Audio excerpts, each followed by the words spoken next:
जय हिंद। आप हमारा गणित से रिलेटेड स्पेशल सीरीज मैथ्स ज्ञान देख रहे हैं, जिसमें हम गणित के बारे में पढ़ते हैं, जानते हैं, समझते हैं और इनकी संक्रियाओं को हल करते हैं। पिछले वीडियो में हमने भिन्न के बारे में जाना। हमने इस वीडियो में बात की थी कि हम भिन्न की कुछ संक्रियाओं के बारे में जानेंगे, परंतु उससे पहले हमें कुछ और संक्रियाओं के बारे में जानना बहुत जरूरी है।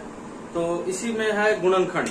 सबसे पहला टॉपिक जो है जानना जरूरी है गुणनखंड। इस चीज को हम जानेंगे गुणनखंड आज के इस वीडियो में।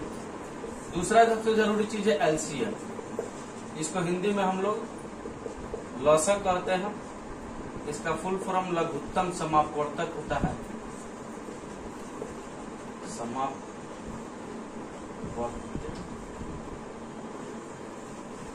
समापवर्त्य होता है। इंग्लिश में इसे लीस्ट कॉमन मल्टीपल कहते हैं।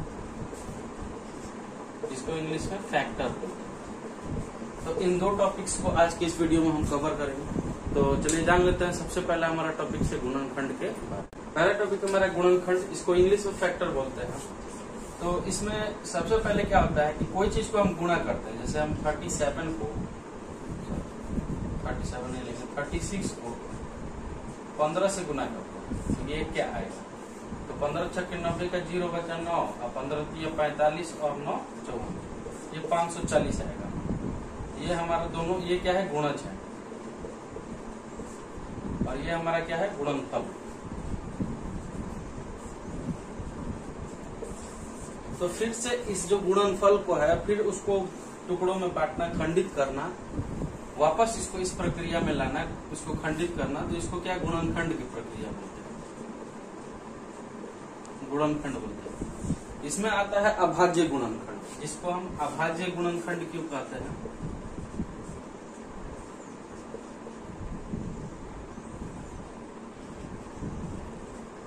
इंग्लिश में इसे प्राइम फैक्टर कहते हैं। प्राइम फैक्टर क्यों कहते हैं? क्योंकि जो भी संख्या है, जैसे ये 540 है, 540 को अभाज्य संख्याओं में इसको खंडित करना, यानी अभाज्य संख्याओं में इसको तोड़ना। तो अभाज्य गुणनखंड में सबसे पहले हम इसका उदाहरण ले लेते हैं। 540 को ही अभाज्य गुणनखंड करना है, कैसे करेंगे? तो अभाज्य गुणनखंड में सबसे पहले जो सबसे छोटी अभाज्य संख्या होती है, उससे घटाने का प्रयास करते हैं। तो सबसे छोटी अभाज्य संख्या क्या है? 2।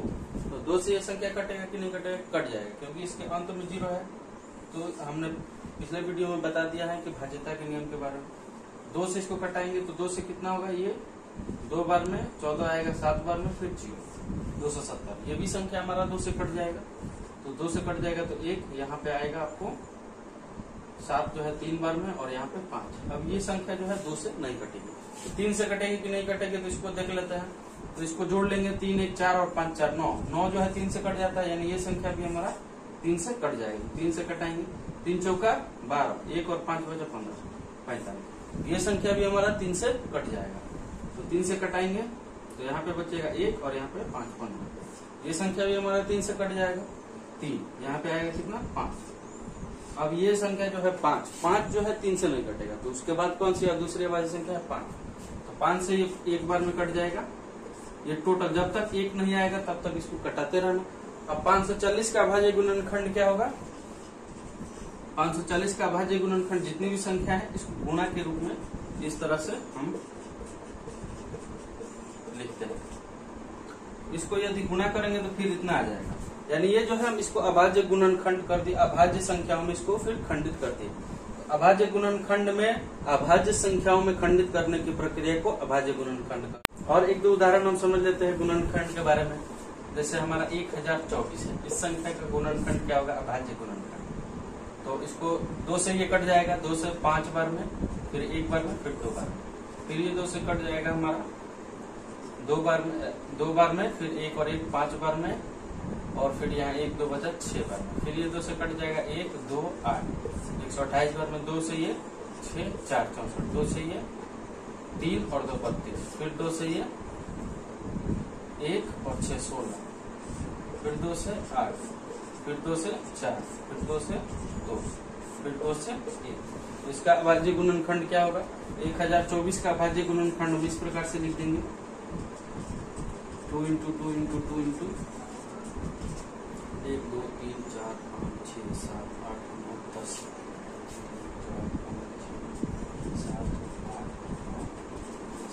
इस प्रकार से हम इसको लिख देंगे।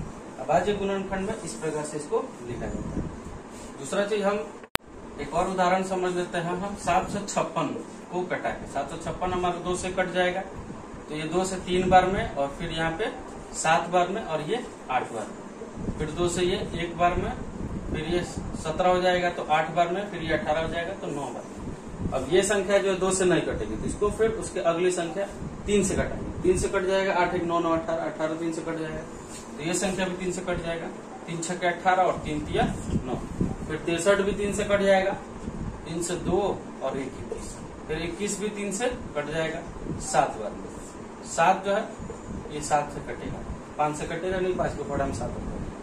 तो अब इसका गुणनखंड किस प्रकार से लिखेंगे? 756 का 2 गुणा 2 गुणा 3 गुणा 3 गुणा 3 गुणा 7, ये जो हमारा इसका गुणनखंड।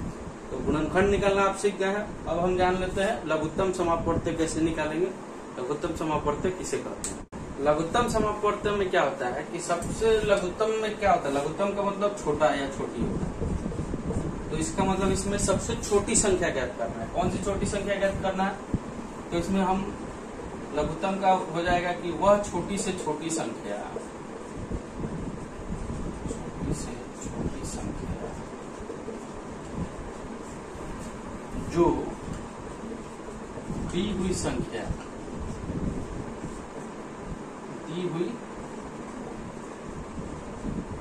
संख्या से पूरी तरह विभाजित है।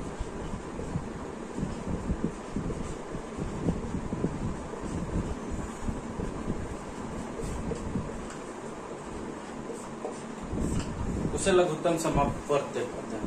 इंग्लिश में लिस्ट कॉमन मल्टीपल कहते हैं। तो उसका उदाहरण के जरिए से हम समझ लेते हैं। इसमें हम लेते हैं 24 और 36, ये 2 संख्याएं हैं हमारा।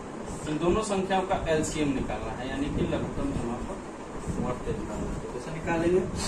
तो सबसे पहले 24 का हम गुणनखंड निकालेंगे। 24 का गुणनखंड क्या होगा? यहाँ पे इस प्रकार से हम इसको निकाल लेंगे। 24 का ये गुणनखंड। फिर 36 का गुणनखंड निकालेंगे। 36 का गुणनखंड ये हमारा निकल जाएगा। ये 36 का हमारा गुणनखंड निकल जाएगा। अब इन दोनों को इस प्रकार से हमें लिख देना है, ऊपर नीचे करके इस प्रकार से इसको लिख देना है। तो यहाँ पे इसका जो गुणनखंड इस प्रकार से हमारा आ जाएगा 2 गुणा 2 गुणा 2 गुणा 3, और इसका हमारा आएगा 2 गुणा 2 गुणा 3 गुणा 3।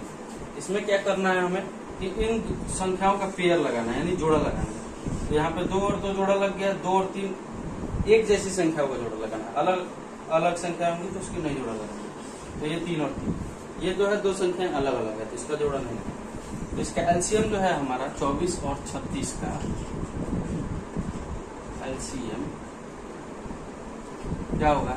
तो ये जो जोड़ा लगाई हुई संख्या है इसको इस प्रकार से हम लिख लेंगे, एक एक संख्या, और जो बाकी जो बची है उसको भी हम यहाँ पे लिख लेंगे। इसका गुणा कर देंगे, तो 2 गुणा 2, फिर 2 गुणा 2 4, 4 गुणा 3 12, 12 गुणा 2 24, 24 गुणा 3 72। यहाँ पे 72 इसका आंसर आ जाएगा। 2 संख्याओं का एलसीएम निकालना हम जान गए। 3 संख्याओं का एलसीएम निकालना जानते थे। 3 संख्याओं का एलसीएम कैसे निकलेगा? तो जैसे हम एक संख्या ले लेते हैं 72, दूसरा ले लेते हैं हम 45 और तीसरा ले लेते हैं 96। इन 3 संख्याओं का हमें एलसीएम निकालना है। तो गुणनखंड विधि से इसको निकालते हैं हम। पहले 72 से इसको गुणनखंड कर देना है हमारा 36, 2 से 18, 2 से 9, 3 से 3, 3 से 1, इसका गुणनखंड निकाल लेना है। फिर 45 का गुणनखंड निकाल लेना है, तो 3 से 15, फिर 3 से 5 और फिर 5 से 1। 96 का हमको निकाल लेना है, तो ये 2 से 4 और 6 48, फिर 2 से 2 और 4 24, फिर 2 से 12, फिर 2 से 6, फिर 2 से 3 और फिर 3 से 1। इसका ये गुणनखंड तीनों का निकल गया। अब तीनों को क्या करना है? उसमें क्या था, हमको 2 संख्याओं को इस प्रकार से लिखे थे, इसमें 3 संख्याओं को इस प्रकार से हमें लिख देना है। अब इसको क्या करना है, यहाँ पे उसी तरह से उतार देना है गुणनखंड इनका।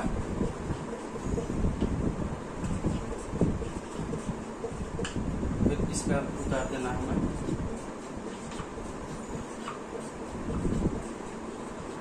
ये हमारा जो है, अब इसका पेयर लगाना है। तो इसमें कैसे पेयर लगाएंगे, तो इसमें देखिए यहाँ पे 1 2 है और यहाँ पे इसका पेयर लग गया, फिर यहाँ 2 है, फिर यहाँ 2, इसका पेयर लग गया, फिर यहाँ 2 है, यहाँ 2, इसका पेयर लग गया। अब 3 जो है इन तीनों में है, यहाँ भी है, यहाँ भी है और यहाँ भी। तो देखिए पेयर लगा के लिखते हुए चलते हैं। यहाँ पे एलसीएम ये 2 पेयर लगा तो 2, फिर ये 2 पेयर लगा तो फिर गुणा 2, फिर इसका पेयर लगा तो इसका 2, फिर यहाँ पे 3 जो है तीनों में लगा तो इसका 1 3, फिर यहाँ पे 3 है और यहाँ पे 3 है, फिर इसका भी 1 3। अब देखिए यहाँ पे 2 और 2 है, तो इन दोनों को लिख लेना है हमें। और फिर यहाँ पे 1 बच गया 5 को यहाँ पे। तो हमारा 72 45 और 96 का LCM जो है ये हो जाएगा हमारा। अब इसको गुणा करके लिख लेना। तो गुणा करिए, 2 गुणा 2 4, 4 गुणा 2 8, 8 तिया 24, 24 तिया 72, 72 दूनी 144, 144 दूनी 288, 288 बचे 288 में इसको 5 से गुना कर देंगे।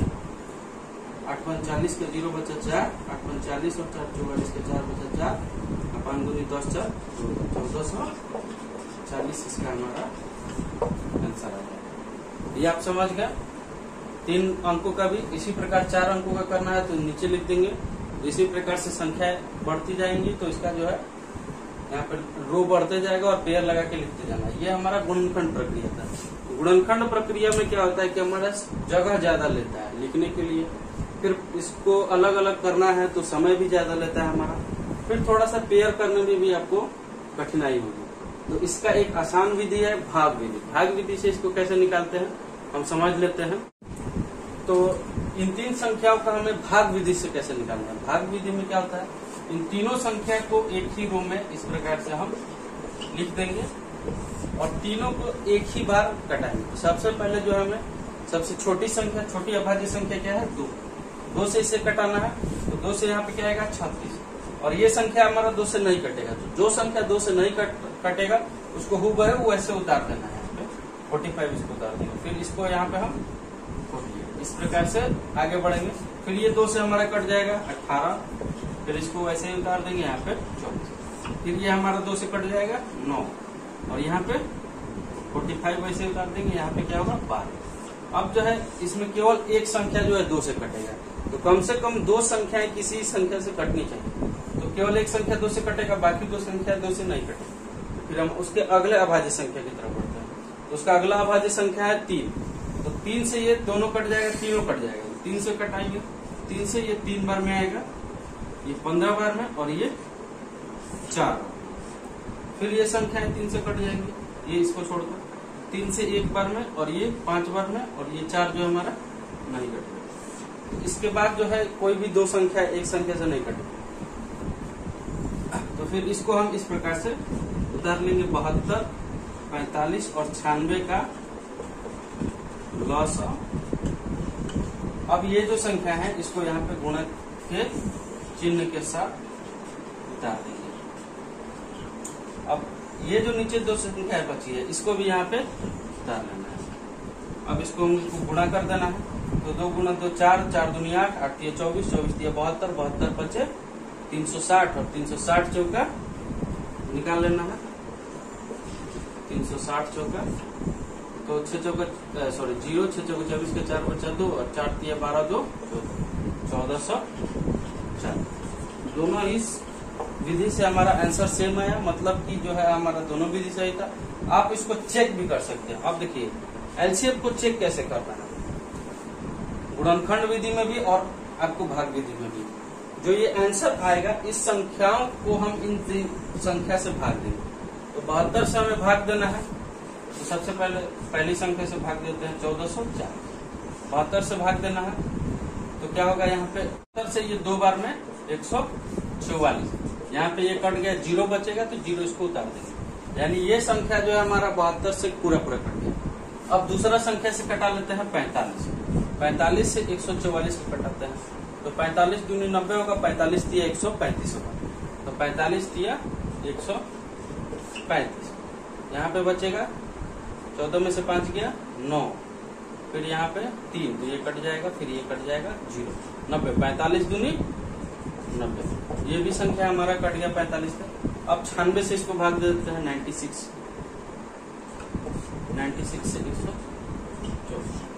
1440।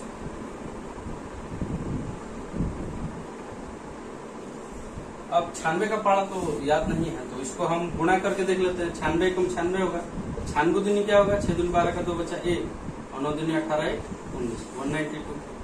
तो ये जो है हमारा इस संख्या से ज्यादा हो जा रहा है, तो इसको एक बार में 96। यहाँ पे कितना बचेगा, 14 में से 6 गया 8, यहाँ पे क्या होगा, इधर 1 चला गया तो यहाँ पे बचेगा 13, 13 में से 9 गया 4, यहाँ पे 0, 480। तो 96 बचे 480 हो जाएगा। ये संख्या भी पूरी तरह कट गया हमारा। तो तीनों संख्या से ये जो आंसर हमारा कट गया, यानी जो एलसीएम है हमारा बिल्कुल सही। तो एक और संख्या का उदाहरण ले लेते हैं हम, जिससे और भी हम अच्छी तरह से समझ जाएंगे। अब हम एक और संख्या का उदाहरण ले लेते हैं, 124, 288 और 150। इन तीन संख्याओं का हमको एलसीएम निकालना है। तो सेम वही प्रक्रिया अपनाना है इसमें भी। 288 और सबसे छोटी संख्या से कटाना है, छोटी संख्या से ये तीनों कट जाएगी 2 से, तो यहाँ पे 6 और 2 62, यहाँ पे 1 4 4, यहाँ पे 7 और 5 4। अब ये 2 संख्याएं 2 से कट जाएगी, तो यहाँ पे 3 और 1 21, यहाँ पे 7 और 2 72, और यहाँ पे 75 है, तो ये नहीं कटेगा, तो इसको सेम टू सेम नहीं सकता। अब इसमें जो है 31 जो है अभाज्य संख्या है, ये किसी भी संख्या से नहीं कटेगी। बाकी जो 2 संख्या है, सॉरी यहाँ पे 75 होगा, बाकी जो 2 संख्या है वो 3 से कट जाएंगी, 7 2 9 और 7 5 12, ये दोनों 3 से कट जाएंगी, तो इसको कटा लेंगे। 31 नहीं कटेगा तो वैसे ही उतार देंगे। इसको जो है 2 और 4, 24 बार में ये हो जाएगा। फिर यहाँ पे 2 और 5 25। अब देखिए 24 और 25 जो है दोनों अभाज्य संख्या नहीं है, परंतु दोनों किसी एक संख्या से नहीं कटेगा, तो इसको भी वैसे ही छोड़ देना है। अब जो है इन सब का गुणा करना है, जैसे 100 इसको लिखते हैं 124, 288 और 150 का लॉग बराबर 2 गुणा 2 गुणा 3 गुणा 31 गुणा 24 गुणा 25। अब इसका गुणा करना है हमको, 2 गुणा 2 दूनी 4, 4 दिया 12, 12 में 31 से गुणा करना है, तो 31 में 12 से गुणा करना है, तो 12 एकम 12 का 2 बचेगा 1, और 12 दिया 36 और 1 37, 372। अब 372 में हमको 24 से गुणा करना है, तो इसको 24 से गुणा करना है हमको। 24 दूनी 48 के 8 बचा 4, और 24 सत्ते 168 और 168 और 4 172, 172 का यहाँ पे 2 बचेगा, और फिर यहाँ पे 17 सॉरी 2 लिखाएगा तो 17 8 से बचेगा। फिर यहाँ पे 24 दिया 72, और 72 और 17 कितना होगा 89। अब 89 में हमको 25 से गुना करना है, 25 से गुना करना है, तो 25 8 कितना होगा हमारा 200, 200 का 0 बचा 20, 25 दूनी 50 और 20, 70 का 0 बचा 7, 25 9 कितना होगा 225, 225 और 7 232, 32 का 2 बचेगा यहाँ पे 23, 25 8 है, फिर 200 223। यहाँ पे ये जो है हमारा 2 2 3 2, ये हमारा आंसर। ये संख्या है, आप इसको चेक भी कर सकते हैं, इसको चेक कर लीजिएगा ये सही है कि नहीं है, और कमेंट में जरूर बताइएगा। तो अब हम अपने अगले वीडियो में भिन्न के जोड़ घटाव के बारे में जानेंगे, और अगर समय मिला तो भाग गुणा के बारे में भी जानेंगे। चलिए मिलते हैं अगले वीडियो में।